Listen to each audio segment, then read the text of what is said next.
এই ময়ূর পাহাড়ের উপরে একটা ওয়াচ টাওয়ার আছে। এই দেখুন এখান থেকে এই সিঁড়ি দিয়ে দিয়ে উপরে উঠতে হবে। উঠলে একটা ওয়াচ টাওয়ার আছে, ওখান থেকে সব পুরো সিনগুলো দেখা যাবে। আসছি উপরে এই ওয়াচ টাওয়ার।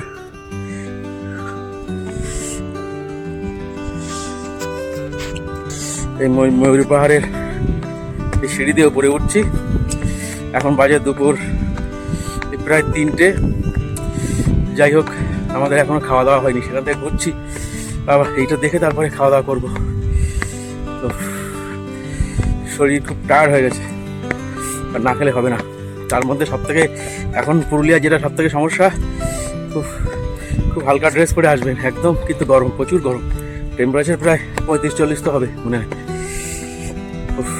বাবা, প্রচুর রোদ উঠতেছে। আর অবশ্যই ছাতা, টুপি এগুলো সঙ্গে করে আনবেন অবশ্যই কিন্তু ছাতা টুপি মাস্ট এখন এই সময় পুরুলিয়া বা অযোধ্যা পাহাড়ে আসলে। এই ওয়াচ টাওয়ার সিঁড়ি উঠছি। বাবা, একদম পুরো টাইলস করা, একদম পুরো জকজকে, কিন্তু বড্ড কিন্তু স্লিপারি হওয়ার কথা। এগুলো একটু গ্রিপ বেশি হওয়ার দরকার ছিল। এরকম ও, এইটাই শেষ নাকি উপরে আছে আরো? না, আমি বলছি এর উপরে যাওয়া যাবে না।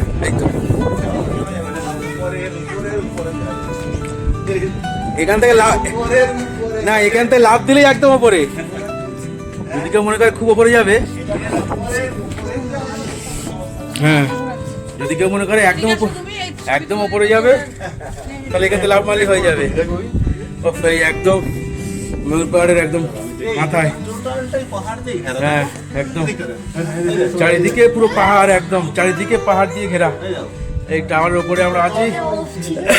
হ্যালো, এখান দিকে হচ্ছে না? হ্যাঁ, চারিদিকে কিন্তু পুরো একদম পাহাড়ের মধ্যে ঘেরা একটা, একদম দূরে সব পাহাড়। এই জায়গাটা ফাঁকা কেন? ও ভেঙে দিয়েছে এই জায়গায়, হয়তো গায়ে হাত দেওয়া যাবে না। এই যে এগুলো রেলিং গুলো ভেঙে গেছে, একদম হালকার উপরে করেছে। হ্যাঁ, না, এই যে এখানে ছিল আর একটা এরকম রেলিং। হ্যাঁ, তাই না?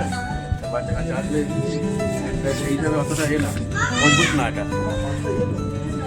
কিন্তু এইগুলো দেওয়া ঠিক আছে, এই টাইলসগুলো।